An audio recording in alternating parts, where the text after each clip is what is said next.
ولید چونکہ مناہل سے بات کرنا چاہتا ہے تو وہ اپنے ہاتھوں سے مناہل کے لیے کافی تیار کر کے لاتا ہے۔ اب تو موقع بھی تھا اور وہ بات کرنے ہی لگتا ہے تو اسی دوران مناہل کو ماجدہ خالہ کی کال آ جاتی ہے۔ ماجدہ دونوں کو ایک ساتھ کھڑا دیکھ لیتی ہے تو وہ اب مناہل سے بہت غصے سے بات کرتی ہے۔ وہ کہتی ہے کہ پہلے تم نے میرے بیٹے کو اپنے جال میں پھنسایا اور اب تم ولید کو پھنسانے کے چکروں میں ہو، تم اپنی ادائیں دکھا کر ولید کو گھیرنا چاہتی ہو۔ تو سنو میری بات، ہمارے پاس اور کوئی ٹھکانہ نہیں ہے، ہم تو اس گھر میں بے سہارا آئے ہیں۔ اب اس کا یہ مطلب نہیں کہ تم اس گھر کے مرد پر اپنی نگاہیں جما لو اور اس کو اپنے قابو میں کرنے کی کوشش کرو۔ ولید جو کہ یہ سب کھڑا سن رہا ہوتا ہے، دوسری طرف مناہل ماجدہ کی ڈانٹ سن کر رونے لگتی ہے اور کہتی ہے کہ پھپھو مجھ پر اتنا بڑا الزام تو مت لگائیں، میں کیوں ایسے اوچھے ہتھ کنڈے استعمال کروں گی؟ اگر میرے دل میں چاہت تھی بھی کہ میں زین سے شادی کروں تو میں نے تو آج تک آپ سے اس بات کا ذکر نہیں کیا، میں نے آج تک آپ سے نہیں کہا کہ آپ میری شادی صرف اپنے بیٹے سے ہی کروائیں۔ یہ تو آپ نے خود میری شادی کی، آپ نے اپنے فائدے کے لیے میری شادی زین سے کروائی اور اب آپ مجھ پر ہی الزام لگا رہی ہیں۔ آپ نے میری زندگی برباد کی اور آپ قصوروار بھی مجھے ہی ٹھہرا رہی ہیں۔ پھر مناہل بہت زیادہ روتی ہے اور پھپھو کے آگے ہاتھ بھی جوڑتی ہے کہ خدا کا واسطہ مجھے معاف کر دیں اور ولید کے بارے میں غلط مت سوچیں، وہ بہت اچھے انسان ہیں اور ان کے ساتھ ایسا ویسا کوئی رشتہ نہیں میرا۔ یہ کہہ کر مناہل وہاں سے چلی جاتی ہے۔ اب ولید ماجدہ کی اور مناہل کی ساری باتیں کھڑا سن رہا ہوتا ہے اور ماجدہ کو پتہ نہیں ہوتا کہ ولید وہیں پر موجود تھا۔ ماجدہ نے تو مناہل سے بہت برے طریقے سے بات کی، مناہل رو رو کے برا حال کر لیتی ہے۔ اب ولید سے مناہل کی یہ حالت دیکھی نہیں جاتی، وہ چاہ رہا تھا کہ وہ ماجدہ خالہ کو جا کر ٹوک دے اور ان کو کھری کھری سنا دے،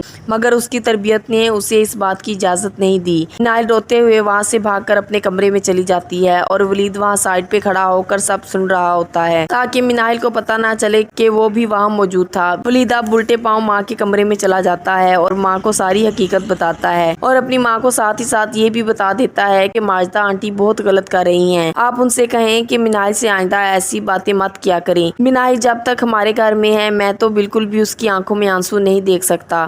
ماجدہ آنٹی نے پہلے ہی مناہل کو بہت دکھ اور تکلیفیں دی ہیں اور اب اگر وہ اپنی زندگی گزارنے کے لیے آگے بڑھ ہی رہی ہے بغیر کسی کا سہارا لیے تو وہ اسے کیوں نہیں بڑھنے دے رہی؟ وہ جاب کر کے اپنی زندگی کو مصروف رکھنے کی کوشش کر رہی ہے۔ ماجدہ آنٹی کو ان سب باتوں سے بھی تکلیف ہے۔ ماجدہ آنٹی سے کہیں کہ آئندہ مناہل کی آنکھوں میں آنسو مت لائیں، مناہل کو بلا وجہ برا بھلا مت کہا کریں، مجھ سے یہ بالکل بھی برداشت نہیں ہوگا ورنہ میں خود ماجدہ آنٹی کا ہاتھ پکڑ کر انہیں اس گھر سے نکال دوں گا۔ اب نرگس تو یہ نہیں چاہتی کہ اس کی دوست اس گھر سے چلی جائے اور ماجدہ بھی تو نرگس کی بہت اچھی دوست ہے تو وہ خود ولید کو منع کر دیتی ہے کہ آج تو یہ بات کر لی لیکن آئندہ یہ بات تمہاری زبان پر نہ آئے، وہ تم سے بڑی ہیں، تمہاری ماں کی طرح ہیں، ان کی عزت کرو ٹھیک سے۔ مناہل کے ساتھ تو وہ بہت برے طریقے سے پیش آتی ہیں جو کہ مجھے بھی بہت غلط لگتا ہے، میں اپنی طرف سے ماجدہ کو سمجھاؤں گی لیکن تم خود کو ریلیکس رکھو اور مناہل سے صرف بات کرنے کی کوشش کرو اور اس کو اعتماد میں لو کہ وہ تم سے شادی کرنے پر راضی ہو جائے اور میں بھی تو مناہل کی آنکھوں میں آنسو نہیں دیکھ سکتی۔ دوسری طرف ماجدہ تو زارا کو فون کر کے ساری بات بتاتی ہے۔ زارا کہتی ہے کہ امی مناہل کی شادی اس پینڈو سے ہونے دیں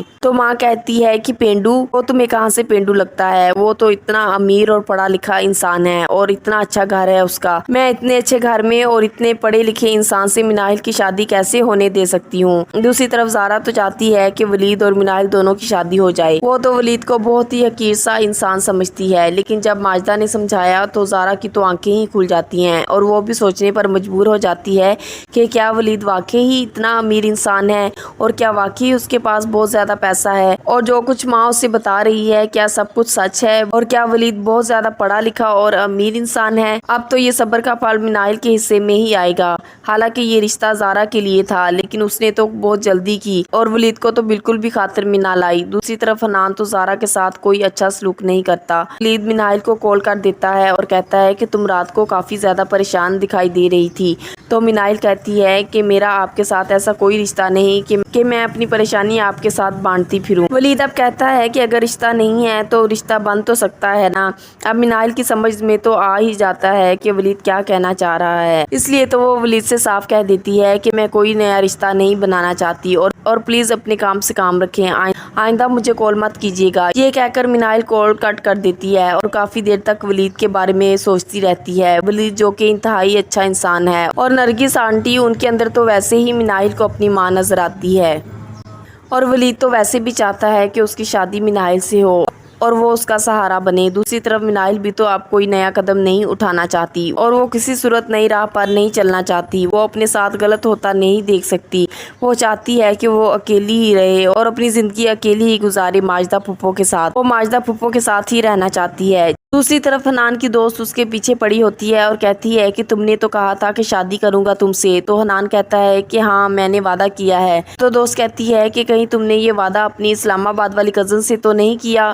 وہ زارا کو حنان کی کزن ہی سمجھتی ہے، حالانکہ زارا تو حنان کی بیوی ہے، لیکن حنان نے آج تک اپنی دوست کو حقیقت سے آگاہ نہیں کیا۔ آگے جا کر حنان کی دوست شیبہ کو ساری حقیقت پتہ چل ہی جائے گی اور وہ خود جا کے زارا کو سب کچھ بتائے گی، اور پھر زارا آگے چل کر کیا کرنے والی ہے یہ آنے والی ایپیسوڈ میں دیکھا جائے گا۔ اور پھر زارا آگے چل کر کیا کرے گی اور کیا مناہل اور ولید کی شادی ہو پائے گی؟ کیسی لگی ڈرامہ سیریل پتھر دل کی یہ ایپیسوڈ؟ کامنٹ سیکشن میں اپنے خیالات کا اظہار ضرور کیجیے گا۔ مزید ویڈیوز کے لیے چینل کو سبسکرائب اور بیل آئیکن کو پریس کرنا مت بھولیے۔ شکریہ۔